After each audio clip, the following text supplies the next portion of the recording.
I've been holding a lot of shit in lately. Oh, man, I just had like a 3.5 hour cry.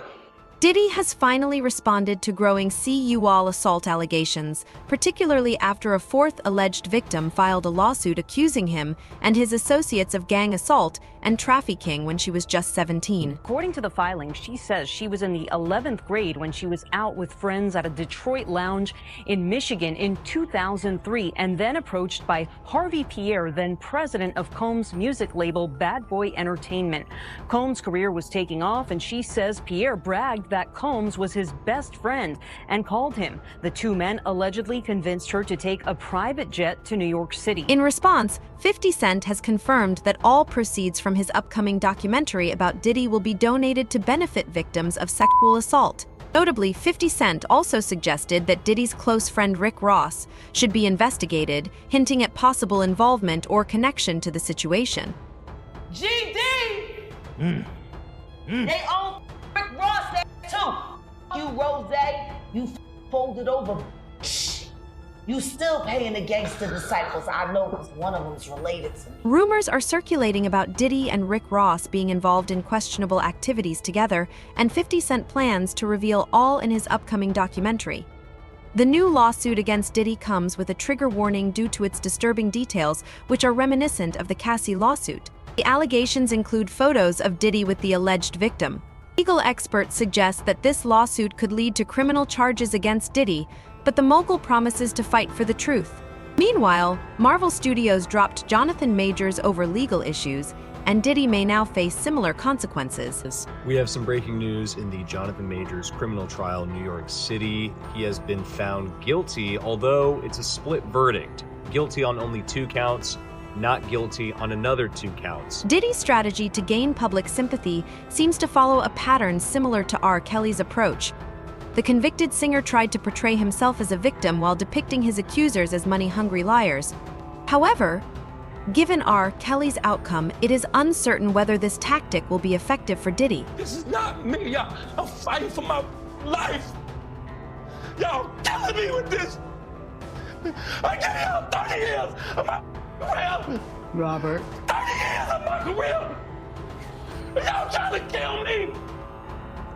You're killing me, man. This is not about music.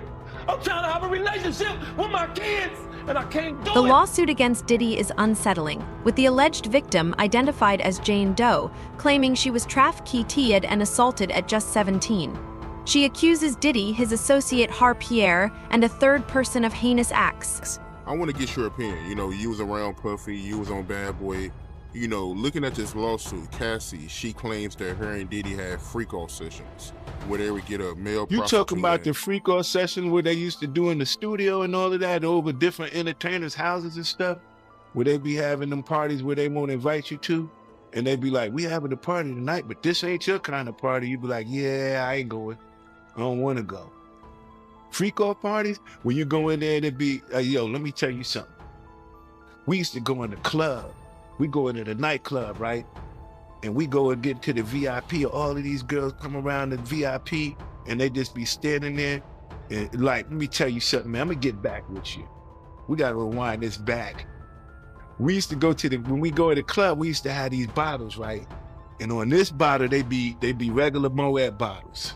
On them bottles right there, they've been to have something to make the girls be real slippery and all of this kind of stuff. So when you get up, they be like, don't touch them bottles right there and only drink them bottles right there. So we already knew what the drill was. You just don't mess with them bottles, right? Jane Doe met Pierre at a Detroit lounge, where he claimed to be best friends with Diddy. Allegedly, Diddy convinced her to join them on a private jet to his New York studio. The lawsuit describes a disturbing sequence of events involving drugs, alcohol, and assault. Jane Doe vividly recounts being assaulted by Diddy, the third person, and Pierre, in that order, with Diddy reportedly watching as the others attacked her. The account includes explicit details, with Jane Doe claiming that Diddy observed the assault and urged the others to stop. We're hearing the allegations with Puffy. I think that was going on around there. I think those niggas were some sexual demons, is what I get that was going on around.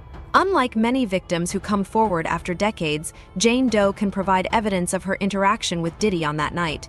She has submitted photos taken on the night of the attack, when she was just 17, including one showing her sitting on Diddy's lap. Jane Doe's ex-bodyguard, Gene Deal, has offered a scathing assessment of the situation. I think that any man that forced any woman to do anything, it should be like the Arab countries. They just start cutting shit off, to be totally honest, of that man. Any man that forces any woman to do anything, they should treat them like they treat them in the Arab countries and just start cutting shit off. From their fingers, to their hands, to their feet, to their genitals, to their head. You know what I'm saying? So now, another thing of it is that how low do you have to be when you're gonna put somebody on a jet and fly them all the way to New York, to the studio?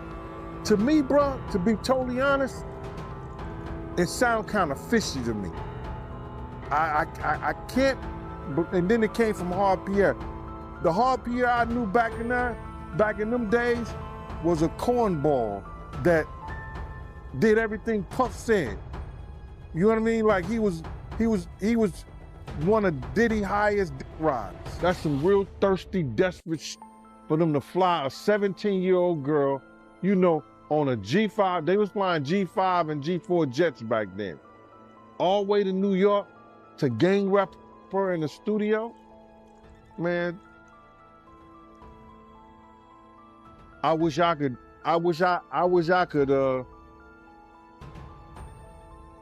give them their punishment,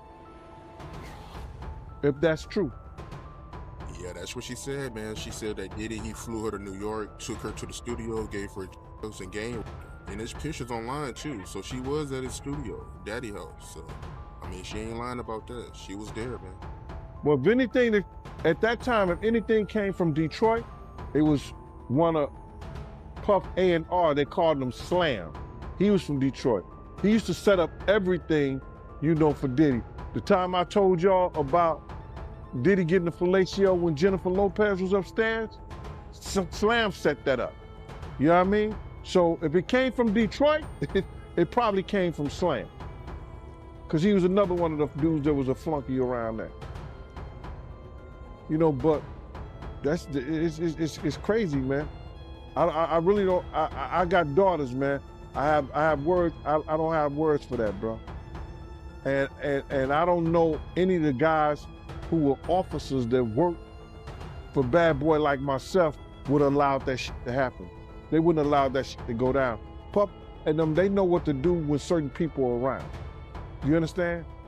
When they got those dudes who was, you know, from the hood and they was doing bodyguard work and they was doing stuff like that, they may, but I don't know any of the officers that I knew that was working for Puff would allow any of that shit to go down. He went on to mention that Diddy always seemed a bit cautious around him. That shit was crazy, bro, to do that to that little girl. But she's got to prove it. And she has to prove it by saying this. She has to tell, she cannot come out and say that this happened to her 20 years ago and she never told nobody else. Or she never tried to do something, you know, about it. She had to tell somebody 20 years ago, yo, when I was there, they did this to me. She had to write it in a diary or something like that, you know, and she has to prove to the courts that this actually happened to her. Right. Are you familiar with Daddy House? Am I familiar with it? Am I familiar with it? Yeah, 44 between, was it 8th, 7th and 8th? Yeah, between, I think 8th. 8th is going, that way is going down. Between 7th and 8th. Yeah, I'm familiar with Daddy House. Yep. Was he known for having relations with females at his studio? Did you know about it? It never happened on my, I never seen him work, I never seen him mess with anybody on my watch at Daddy House. It was always business. When I went to Daddy House with Puff, it was always business. You know what I'm saying? We'll be coming from a club or something like that. He wanted to check on the artist. He wanted to check on the song or stuff like that. Or he'll have Ms. Lopez come over, or he'll be checking on some music or whatever like that in the studio. It was always business when I was over there with him. No, now sometimes you get the groupies and the girls come up in there and stuff like that, but Puff never did none of that shit around me. Diddy responded to the lawsuit on Instagram, vehemently denying the allegations and accusing the alleged victims of seeking a quick payday.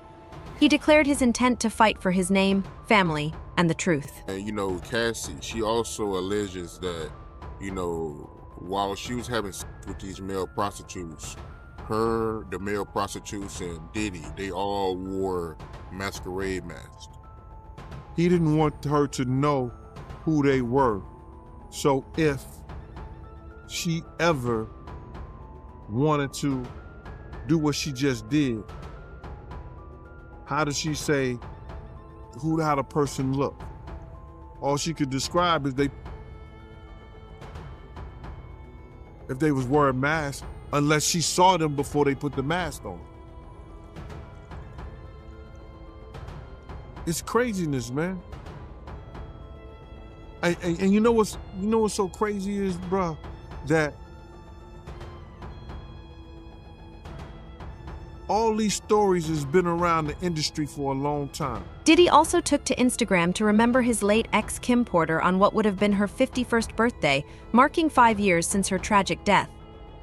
Despite facing public backlash from multiple sexual assault lawsuits, the 54-year-old music mogul shared a heartfelt photo of himself kissing Porter's cheek, writing, "We miss you so much, Kim. Happy birthday, beautiful. Love forever." The post received nearly 80,000 likes in a day, even though comments were disabled. Diddy also shared throwback pictures on his Instagram stories. However, there have always been rumors that he was involved in her death and may have silenced her before she could reveal damaging information. Cassie couldn't take it no more. She told her friend, and this was she was under a non-disclosure and everything like that. She told her friend she couldn't take it no more because she had seen this dude do something. I've heard plenty of stories about him being on a yacht. That same yacht that Kim was on, and the same yacht she got her nose broken on, that somebody was doing something to him when they walked in the room, and it caused a confrontation. This is what somebody who was on the yacht said to me. You understand? They was telling that story to somebody. And it was a female. But my whole thing about it was this, is that anything in that lawsuit, you gotta realize that we only got a portion of it because it's been chopped up. The situation echoes the R. Kelly case, raising questions about the effectiveness of similar strategies. Only time will tell how the legal proceedings will unfold for Diddy and whether his approach will sway public opinion in his favor. Currently, it doesn't look promising for him. Music producer Rodney Lil Rod Jones has filed a lawsuit against Sean Combs, accusing him of sexual assault and coercing him into sexual encounters with sex workers. This lawsuit marks the 5th sexual assault claim against Diddy. The allegations date back to Jones's time working with the rapper on his latest album, during which he claims to have experienced unwanted groping and sexual touching. In response to the lawsuit filed in a New York court, Diddy's attorney, Shan Hawley, vehemently denied the accusations. Calling them pure fiction, Hawley stated, "We have overwhelming, indisputable proof that these claims are complete lies. We will address these outlandish allegations in court and take all appropriate action against those who make them." According to court documents. Jones lived and traveled with Diddy from September 2022 to November 2023. Jones alleges that he was drugged and woke up naked, disoriented, and in bed with 2 sex workers and Diddy. The lawsuit further claims that the rapper was involved in illegal activities and was grooming Jones to pass him off to his friends. Additionally, the situation is striking due to Columbus's previous comments about Diddy making advances on him. Phone ring is an unknown number. I don't answer unknown numbers. But, you know, my wife's looking at me like, yeah. Who is that? Pick that up. I want to know about this. So I put it on speaker. Yeah. I picked it up. I say, who is this? It's Sean. I'm like, Sean, it's Puff. I'm like, oh, what's good? You talking low like that? Talking low. So I was like, hey, what's good? I said, what's cracking? He said, we didn't see you tonight at the BET Awards. We didn't see you tonight. He said, He checking in. He said, what you doing? I was like, oh man, I'm at the crib. He said, oh yeah, we over here at the he said, I'm over here at the Beverly Hills Hotel. I said, oh, for real? So who over there? Just me. When I did Stomp the Yard, it was #1 2 weekends in a row, and the second weekend, you know, I was like experiencing, you know, phone calls. I'm getting movie offers, right? All these things that's kind of happening. And one day, I got a phone call, unknown number. I answered it, and it was Diddy, and I was like, fanboyed out. Like, what? He's like, man, I'm a big fan, man. You killed that movie, boom, boom. Hey, I heard you coming to New York next week to do 106 The Park. Hey, pull up at the Sandra store. You can get whatever you want. Like, boom, you know, go out there, go up there and look fresh, blah, blah, blah. And I'm like, Diddy's looking out for me, man. I never met him when I got to New York. I just went to the Chandra store and they was like, opened up the gates for me. You know, I geared up, boom, boom, boom. Never met him when I was there for those couple days. Then, that was January. February, because Stomp came out January 17, 2007. So February was All-Star in Vegas that year, 2007. Never forget it. So went to the All-Star game. It's crazy. And then my boys, my partners, they roll with Diddy tough.